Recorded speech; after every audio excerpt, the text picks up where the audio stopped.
In November, we were told that almost two-fifths of civil servants were considering quitting their Whitehall jobs if they were forced to spend more than 3 days a week in the office.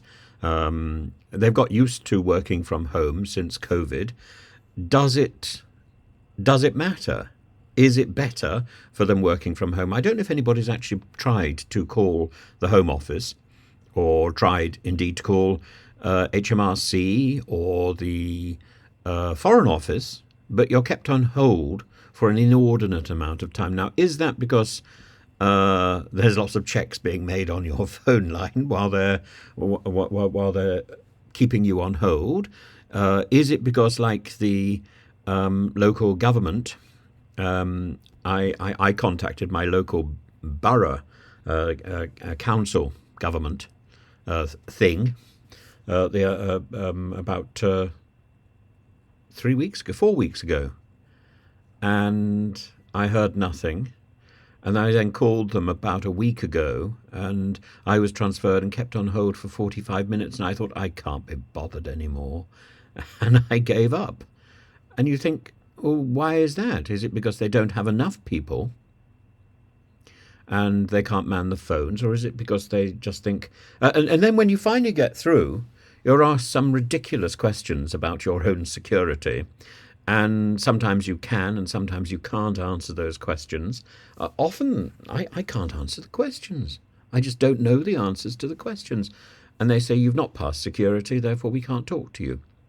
Well, after 45 minutes, that's not really on, is it? But a lot of the issue, there is a suspicion, a lot of the issue comes from people working at home, and all this delay is simply the technology of transferring the phone call from the office phone to a secure line that can be passed on to the home phone number. We've all seen these adverts where you can get hold of a phone number which looks like a landline number, but is in fact something you do on your mobile phone. And apparently that has added luster. It makes you look real. If you're answering a landline or something that appears to be a landline, the fact that it is crackling as you walk down the towpath is not, we hope, going to give away the fact that your location is perhaps indiscriminate. But 82.43%, four-fifths of the Whitehall civil service have said that working from home in this sort of hybrid system, sometimes they go in, sometimes they don't go in, that makes them more efficient.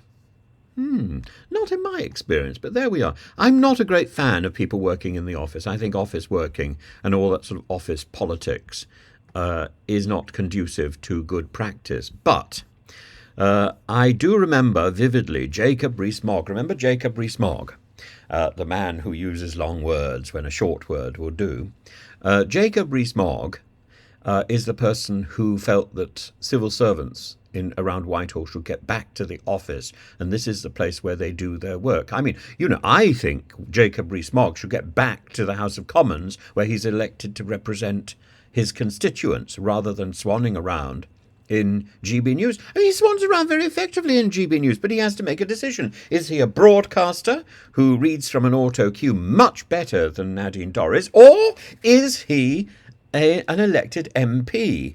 I know he has to recognise the fact that at the next general election he will probably not succeed. He will probably have his own Portillo moment, which he will do with great aplomb and a lot of grace and dignity and style. And I look forward to that moment on TV. But, he went around the place, if I remember correctly, around Whitehall offices saying, sorry you were out when I visited, and leaving these little cards. Very passive-aggressive, isn't it? But it's right. It's right. He's right. I'm sorry you were out when I visited. But that's part of the problem of the hybrid nature. Presumably, these desks should be staffed by people hot desking, so that when somebody visits the office in Whitehall, there's always people available, rather than empty desks. I remember going into a TV studio as we were coming out of COVID, admittedly, and it was just desk after desk, completely empty. In fact, I had the chance to roam through the entire office pretty well unchecked while nobody was there, and I was thinking, this is extraordinary. They gave me a nice little cubicle of my own in a sort of in a sort of inner office entirely lined with glass. So I felt a little bit like a performing monkey in a cage, but nevertheless, very nice, very nice. And there was almost no one else there. But since the pandemic, this idea of sitting at home, pajama bottomed, and in a tie, and that's the way we do it. I must point out that I actually have trousers on, and I remember the day when Angela Rippon in Morecambe and Wise revealed herself and kicked up her legs, while there's sunshine and laughter. What was it now? Well, there's moonlight, and I can't remember what the song was anyway. Let's Face the Music and Dance, I think, was the song actually, and the news desk sprang open. And there she was, spectacularly. Well, this year, the Home Office apparently has turned out to be the worst of all offenders. It should be working non-stop to sort out, keeping the country functioning. And if it's flagging up this illegal migration thing, then maybe it should be doing something to process the scores, hundreds, thousands of applications for asylum and restore public confidence to our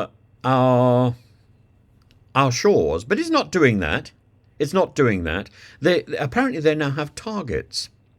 And in January, it managed 48% of actual attendance in the office in 1 week. That was a record. 58% this month in February.